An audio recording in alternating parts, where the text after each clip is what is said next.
نحمدہ و نصلی علی رسولہ الکریم اما بعد فاعوذ باللہ من الشیطان الرجیم بسم اللہ الرحمن الرحیم لقد کان لکم فی رسول اللہ اسوۃ حسنہ یقیناً رسول اکرم صلی اللہ علیہ وآلہ وسلم کی زندگی تمہارے لیے بہترین نمونہ ہے۔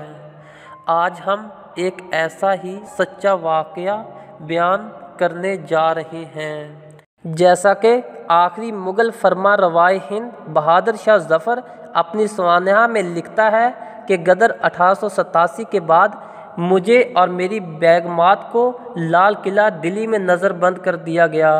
عوام الناس کو کھلی چھٹی تھی کہ وہ ہمیں لوہے کی بنی سلاخوں والی کھڑکیوں سے اس طرح جھانکیں جس طرح چڑیا گھر کی بیرکوں میں بند جانوروں کو لوگ دیکھا کرتے ہیں، گویا ہم میاں بیوی چڑیا گھر کے انمول جانور تھے۔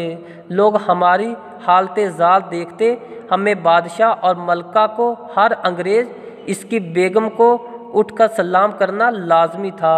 انگریز تماشائی ہمارا ان جملوں میں مذاق اڑاتے اور کہا لگاتے، او بوڑھے بتا تیری جوان بیٹیاں کہاں ہیں، ادھر دیکھ ہمارا ملازم ان کی عصمت دری کرتا ہے۔ کچھ دن بعد انگریز میجر ہڈسن 500 سکھ سوار لے کر بہادر شاہ ظفر کو گرفتار کر کے ہمایوں کے مقبرے میں لے گیا۔ معزول بادشاہ کے ہمراہ ان کی بیگمات بھی تھیں۔ ناز و نام میں پلی نازک اندام شہزادیوں کے لیے تنگ و تاریک مقبرے میں چارپائی کیا چٹائی تک نصیب نہ تھی۔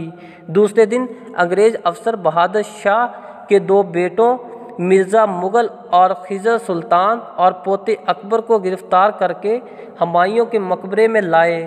ان تینوں شہزادوں کو ماں باپ اور بہنوں کے سامنے الف ننگا کر کے گولیوں سے اڑا دیا اور پھر ان کی نعشوں کو چھکرے میں ڈال کر ایک گھڑے میں بغیر کفن دفن اور بغیر جنازہ دبا دیا گیا۔